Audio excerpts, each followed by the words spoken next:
जी अस्सलाम वालेकुम दोस्तों, क्या हाल चाल है? ठीक ठाक। मैं थोड़ा अपना भाई लाला फीस। अज का साड़ा व्लॉग है मेरा ते मुन्ने दा जनाब जमान पार्क उकाड़ा।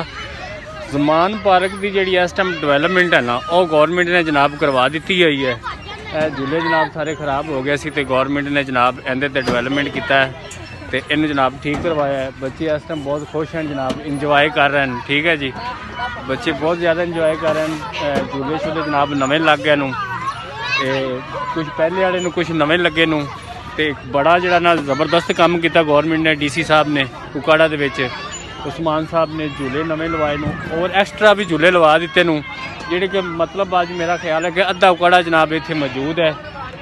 नवियां पिंगां लगियां नू, ठीक है, बड़े भी बच्चे भी छोटे भी लेडीज़ भी सारे इंजॉय कर रहे हैं। पेंट शेंट करवाया है, प्लाट जेडे उन्होंने डिवेलपमेंट हुई है।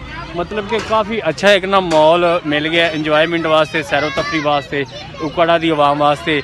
ये DC साहब ने इंतहाई अच्छा कदम उठाया, इंतहाई अच्छा काम किया है। मैं अप्रीशिएट करना DC साहब नू कि उन्होंने बहुत ही ज़बरदस्त काम किया, बहुत ज़बरदस्त एक जड़ा ना तफरी का जड़ा इंतज़ाम किया है उकाड़ा दी आवाम वास्ते, उकाड़ा दी पब्लिक वास्ते। ये बहुत अच्छा इंतज़ाम किया है कि चलो बच्चों झट लिया के बंदा इतने थोड़ी देर लिया के बंदा इंजॉयमेंट करवाता है, सैरो तफरी करवाता है। इस टाइम जनाब बड़े भी झूले लै रहे हैं, बच्चे भी झूले लै रहे हैं। बड़ा एक इंजॉय वाला माहौल बना हुआ है पार्क के जनाब। बच्चे भी बहुत खुश हैं, बड़े भी बहुत खुश हैं, इंजॉय कर रहे हैं जी सारे। ठीक है जी, बच्चे कहते हैं जी साड़ा भी ब्लॉग बनाओ, साड़ी भी वीडियो बनाओ। तो देखो जनाब दूर दूर तक तुहानू जेड़ा ना आवाम ही आवाम नज़र आएगी, बहुत ज़्यादा आवाम है, फुल इंजॉय हो रहा है।